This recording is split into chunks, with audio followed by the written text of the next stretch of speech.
BBC just dropped a new Doctor Who Christmas special trailer. It's going to be titled Joy to the World, so we'll check it out. It has come out about 6 days ago as I'm recording this. So I do want to ask you to subscribe. Subscribing is free, and it's the best thing you can do to help me on my journey to become a full-time YouTuber and content creator. And I'm just over halfway there to 100 subscribers, which is going to enable me to have brand partnerships, and then going further out, 500 subscribers, which is going to enable me to unlock some YouTube monetization features. So it genuinely fills me with joy every time a new person subscribes. So it's a long climb to 500 subscribers, but you build it one at a time. So if you're ready to join a community of fashion lovers and story lovers, then don't delay. Subscribe today. Okay, let's see what Judy has for us. Hello there. General Kenobi. Hello there. General Kenobi. Shooty Gatwa here, and I play the Doctor in Doctor Who. Here I am in my beautiful TARDIS, and it is an honor to be here on Children in Need Night, the best cause. The Doctor would approve, and I'd like to give you all a treat to celebrate the hard work you put into Children in Need. So, I'm getting a little timey-wimey here, and I'm going to bring you Christmas in November. Here, just for you, is a clip from the... It's a classic. Companies will start holiday Christmas marketing like way back, like October, November. Brand new Doctor Who Christmas special, and the episode is called Joy to the World. I hope you like it, and please do keep supporting Pudsey tonight if you can. Thank you. Have fun. Goodbye.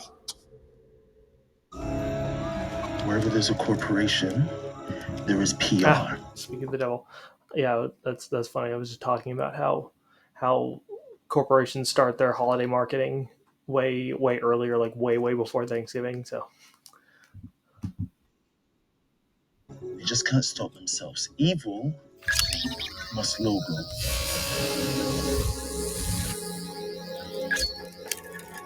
Conflict solutions. Villain Guard. okay, so here's a new character who's not Ruby. That might be a new companion, or like a new companion surrogate, which is basically when like it's just a one-off companion, like they're there for that story, but then they don't continue on. So Villain Guard, that is what we saw in Boom, in the episode where they were in like that fake war. Villain Guard was the company like orchestrating and selling all the weapons. You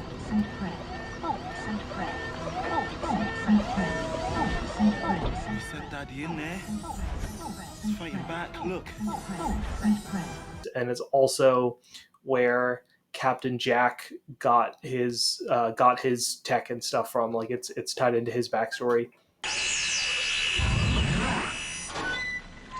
Sonic Blaster, 51st century. Weapon factories of Villain Guard? You've been to the factories? Once. Well, they're gone now, destroyed. Main reactor went critical, vaporized the lot. Like I said, once. There's a banana grove there now. I like bananas. Bananas are good. My signal, make for the door. Mummy? No! Mummy! Don't now! Don't drop the banana! Why not? Good source of potassium! Give me that!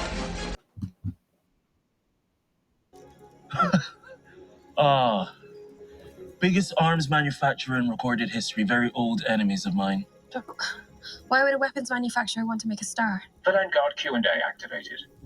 Villain Guard is engaged in the creation of a customizable energy source, which is functionally Okay, so infinite. this is a common theme with Doctor Who. They'll provide both positive and negative examples of AI and put them in their show and integrate into the plot. So here's probably what's going to be, because it's for Villain Guard, so probably it's going to be one of those negative examples of AI within the show. Whereas, like, for example, a positive example of AI within the show would be like the Doctor's TARDIS being we know to be an AI, and we know to be excellent at accessibility and translating everything. Gift of the TARDIS, the telepathic field gets inside your brain, translates. Providing the wheelchair ramps and stuff like that. Oh, look! Oh, that's not bad. Wheelchair accessible. At last! You finally caught up with the 21st century! Yeah. So the show can do both positive and negative examples of AI. within their storytelling. So here's what's probably going to be a negative example. And it's kind of riffing on, it's kind of like a parody of like ChatGPT's voice version, if you've used that before, another similar program having a voice chat like Siri. And definitionally insane. Doctor, that voice, I know that voice. Hello again. My All consciousness right, so has been... here's That voice, I know that voice. okay. Hello So again. here's a Silurian. I think the last time Silurians appeared in the show, it might have been series 8 with Deep Breath, when we saw the Paternoster Gang. I don't remember if they've appeared since then. So this would definitely be a return for them.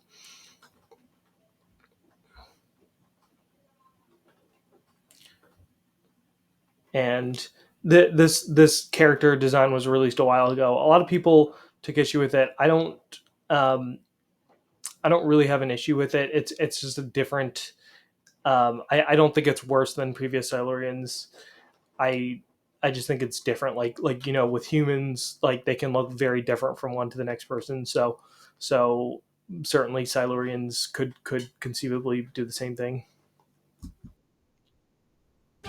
My consciousness has been uploaded to the Okay, communication so it's not interface actually for you. him. It's more like an AI from his based on his consciousness, and that's something that's also in that's also something that AI is currently doing. It's if you know like 11 Labs, you can see people's voices have like an AI generated version of their voices, like it's not actually them, and that has some good uses and some bad uses.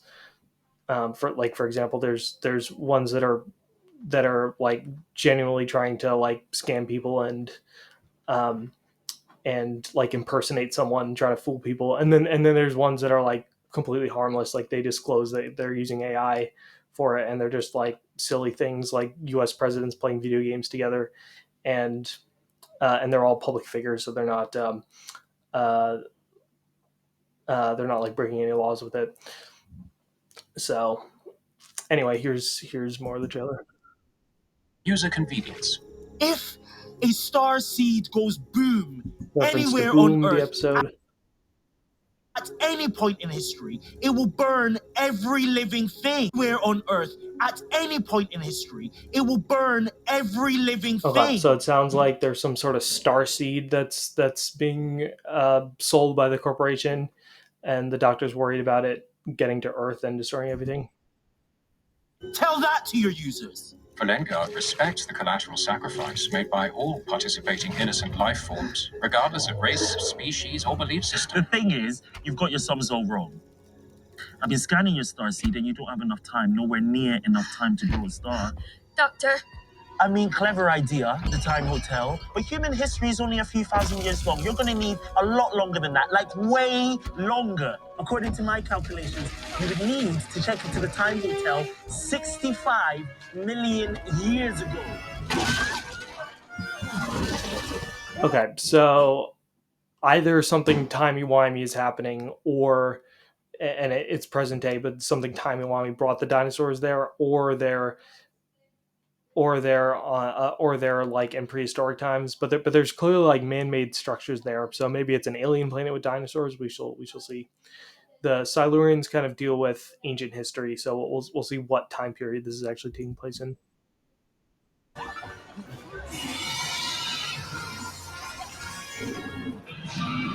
Looks like a T-Rex, perhaps. I'm not like that great at dinosaur identification, but that seems like it's a T-Rex.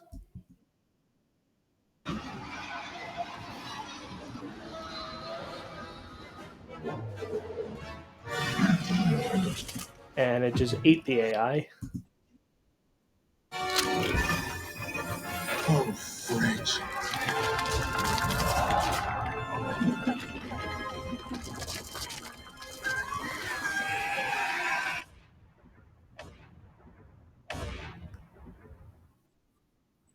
Don't forget to click below to subscribe to the official Doctor Who YouTube channel. Okay, so this doesn't give like too much, but it was kind of cool. So we'll see where it goes. I was pretty mid about season one just because it was pretty well written, but it was also very episodic. Whereas I prefer to have serialized storytelling with storylines that go over multiple episodes instead of just wrapping up like each episode having its own plot. So, but with this Christmas special, it's not part of a season, and so it doesn't need that serialization that a regular season would. Let's now shift gears and talk a little bit about this companion. Okay, so I was a little bit curious about this either companion or companion surrogate in this in that trailer we just saw. So I pulled up an article. We can go through it a little bit. So Nicola Coughlin, that's the actress's name, and another reminder: this is being written by Stephen Moffat, not Russell T Davies. And so I have mixed feelings about that because I think Moffat was a very mixed writer. Like sometimes he was awesome, and sometimes he was like really bad. So so that definitely just makes me feel neutral. Like it could be really good or it could be really bad, depending on what he's giving us here. So this this is from Cinema Blend. Mick Jost published yesterday as I'm recording this.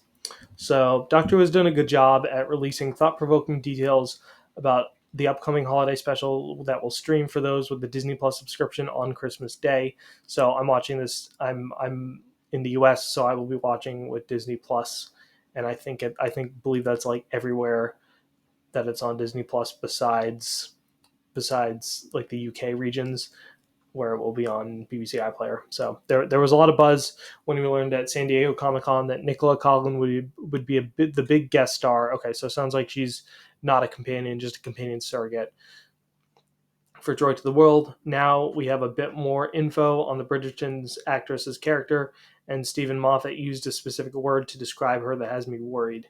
Moffat will return. Okay, they're not going to get. I guess they're not going to give you that until later. So Moffat will return once again to Doctor Who after he was practically begged by the current showrunner Russell T Davies. Wow. I'm not worried about the episode set to air at the end of the 2024 TV schedule, especially with how well he worked with Ncuti Gatwa's Doctor. However, I worry about Nicola Coughlin's joy, especially after this latest news. How Stephen Moffat described Nicola Coughlin's performance in this Christmas special. So, as we were reminded in a recent interview with Radio Times, Stephen Moffat used the word heartbreaking to refer to Nicola Coughlin's performance as Joy. Okay, so Joy sounds like that's her name. Okay. That's not exactly the kind of adjective I use to describe some of the best Christmas movies, but it does feel par for the course when it comes to Doctor Who. It often feels like a coin flip whether the holiday special will have a happy or sad ending, and based on that one word, I'm now feeling more certain it could be a downer episode this Christmas. Yeah, I agree.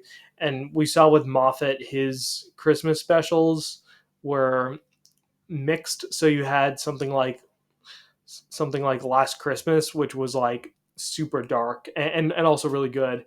But then you also had ones like The Return of Dr. Mysterio, which is also really good. That's a lighter episode with some superhero stuff. And then he's also done stuff like Time of the Doctor, which is just like super setting up for 712 different other plot lines and not really its own thing. So like I said, Moffat's a mixed writer, so we'll see how this is. But I do agree with this person that makes it seem like it's going to be more of a downer episode. Is Stephen Moffat preparing to kill another Doctor Who companion? Very possibly. Nicola Coughlin's Joy looks like she'll become a temporary companion of the Doctor in the Christmas special, and unfortunately, Stephen Moffat has a reputation when it comes to companions. And I would say that's also true of Chris Chibnall. He's played a part in the exits of Amy Pond and Rory Williams, who were sent back in time by the Weeping Angels, right, and died of old age. He was also the showrunner when Clara Oswald was sacrificed and Bill Potts was doomed to life in an oil spill. This is also true.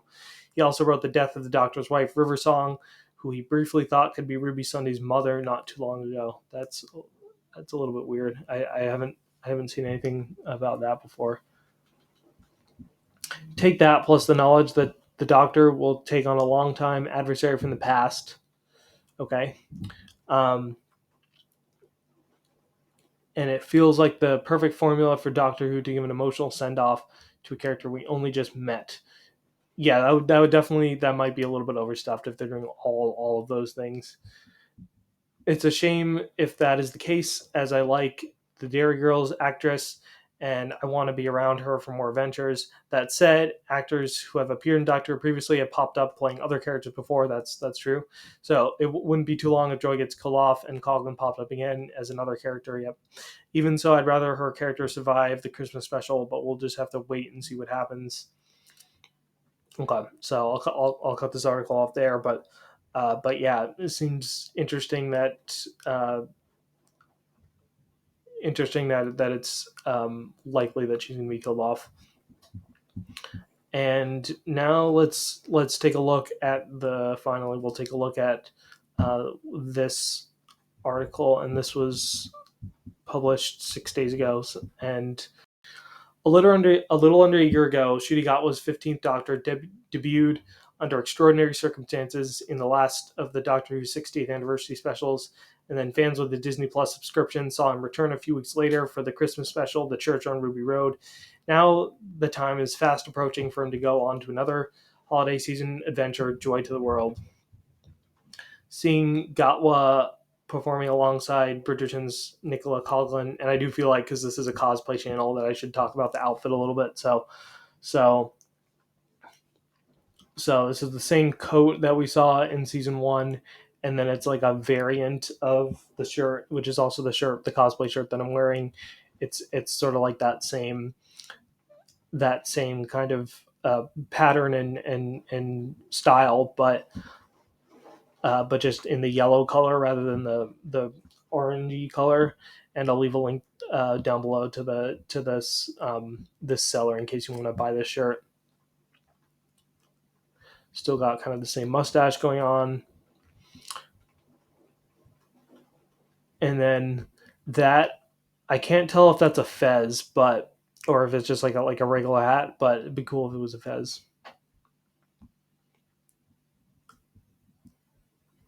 Certainly, and even if it's not a fez, we've seen them do very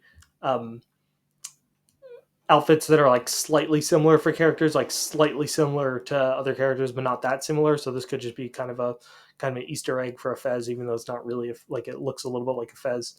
Like we've seen them, give the Doctor outfits that are like slightly similar to what Sarah Jane wore in the 70s. Like they like to do callbacks like that.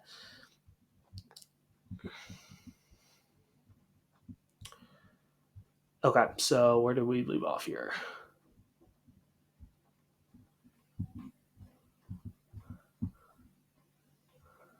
This kind of repeats.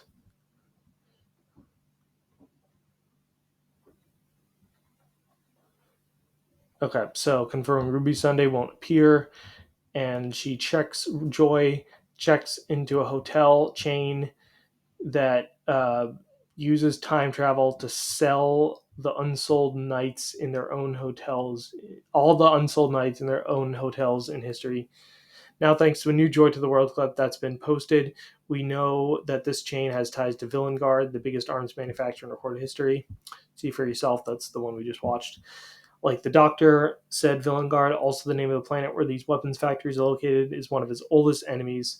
And folks who've been watching Doctor Who's revival era have been hearing about this company since it began in 2005. The Ninth Doctor mentioned it while having destroyed those factories. He's speaking with Jack Harkness in the Doctor Dances. And then in Twice Upon a Time, the 12th Doctor ruins of the planet to meet with the Dalek known as Rusty.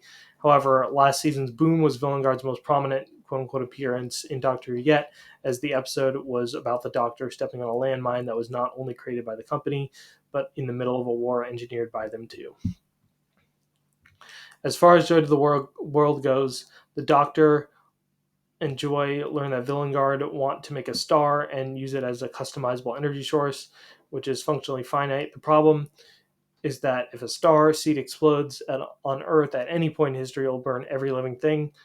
The Doctor also points out that although using these timey-wimey hotels as part of the star creation process, human history is only a few thousand years long, and one would need to check into one of the hotels 65 million years ago.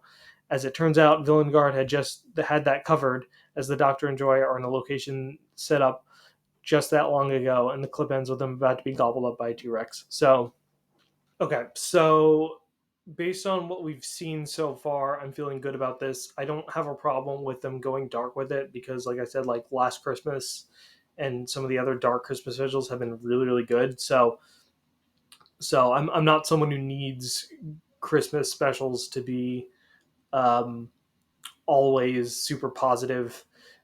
In fact, that might even like play into like some of the toxic positivity that comes around the holiday time, where it's like you must be excited and happy. I'm actually fine with having some things lighter and some things darker around in terms of media around the holiday time. But I feel like there's like a couple pitfalls. So like Moffat, when he made stuff I didn't like, it was usually because it was way overcomplicated, and so we've seen a lot of his like timey-wimey shenanigans are just taken way too far, and they just are not understandable to casual viewers. And even if you are someone who knows the lore and knows the time travel rules and stuff like that, it's still not a story in its own right. Like think like Pandora Opens, Big Bang. Like those were episodes that were more focused on like the time travel shenanigans than like actually having a story. And so that's where I feel like this could go wrong, but I'm still like cautiously optimistic that this could be one of Moffat's good ones. So we'll just have to see. Thanks so much for watching. I do hope you subscribe and check out another video. I've got a whole playlist full of Doctor Who videos you can check out. Goodbye, and remember, stories are for everyone.